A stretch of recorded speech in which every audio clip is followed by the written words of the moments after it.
Left unaddressed, these incidents will cause the women of our nation to feel increasingly unsafe, even in their own homes. This is both tragic and unacceptable.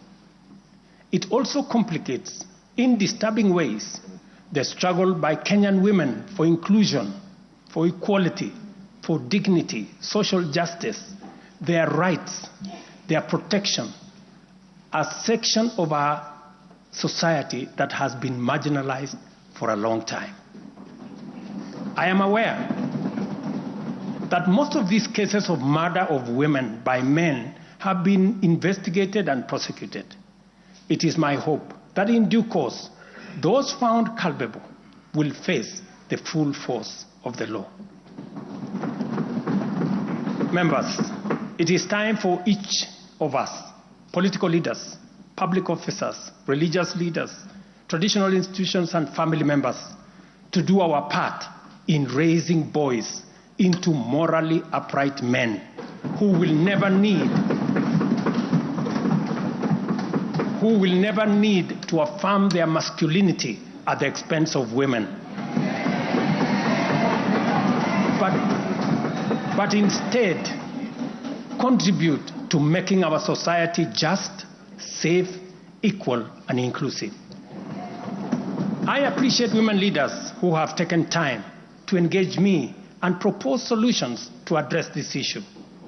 I have held discussions with other leaders in government, and I have tasked the Deputy President to reach out and facilitate collaborative, broad-based, and multi-sectoral deliberations and recommend effective and radically transformative and affirmative action within the next 6 months.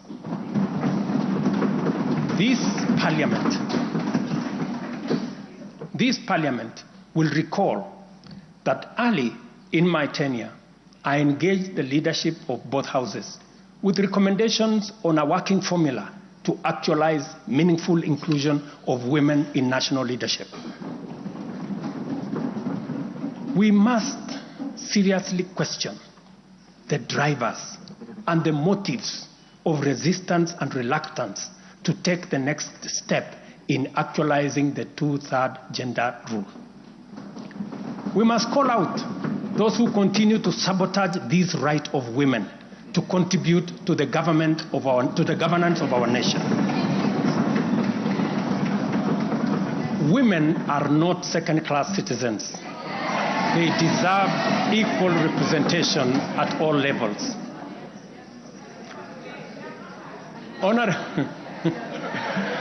Honorable members,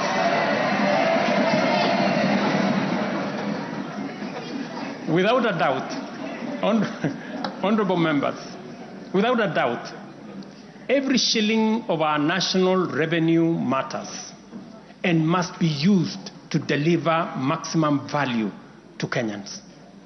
Wastage, corruption, and the abuse of office are grave risks to national transformation and a direct threat to the well-being of the people. I have given my full commitment to serve as a responsible steward of public resources.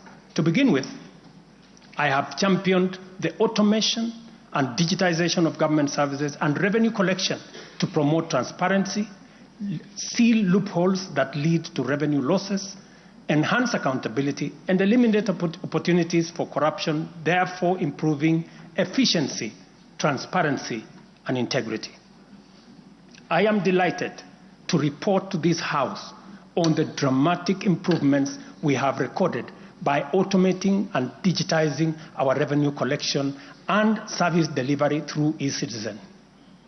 We have so far digitized 20,855 government services, up from 350 in 2022, representing an increase of almost 6,000%, while we have significantly improved revenue collection. Take the case of Kenya Wildlife Service, whose total revenue for the year ending June 30th, 2023 was 5.3 billion. But after implementing a digital revenue collection system, the revenue grew to 7.6 billion in the year ending June 30th this year. representing a 43% increase.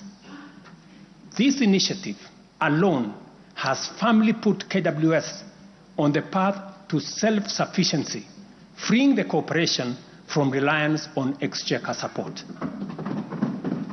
I commend the teams at KWS, as well as all other government institutions that have leveraged technology and the digitization process to improve revenue collection.